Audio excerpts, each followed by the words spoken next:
Oi, oi, americanos! Oi, oi, chineses! Oi, oi, brasileiros! Tudo bom? Hoje a gente... Peraí, agora deixa eu falar. Hoje a gente veio gravar um Tente Não Tocar na Slime. Já estamos vendo uma slime.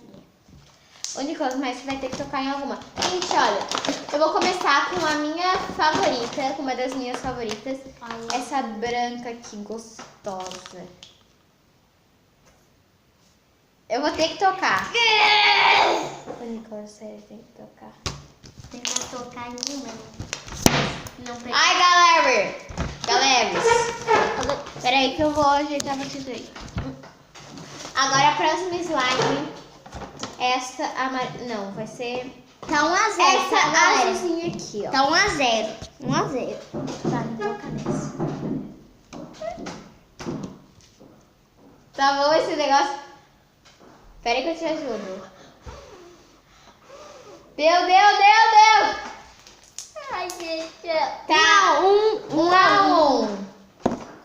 Próxima slime é essa aqui, ó. Opa! Ai, isso aí. Essa aqui, ó. Obrigada, Nicolas. Não gosto dessa.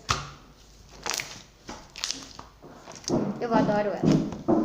Então, 2-1. Nossa! Tô ganhando, galera. 2-1. 2-1. Sou bom pra caramba. Ai, não. Nessa tu vai ter que tocar. Ah, isso daí eu não sei não que ela gruda muito. Eu não gruda, não. Não. Não. Vai, Nicolas. Não é tem que pensar. Já tá vencendo. Tô.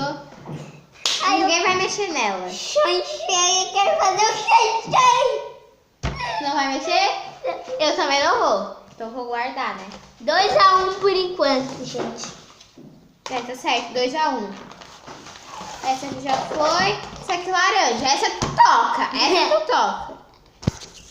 Não sei.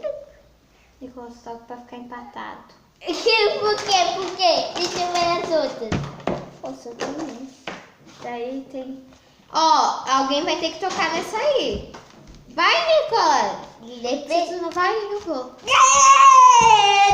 3-1. Galera, eu tô ganhando. 3-1. Eu sou muito bom.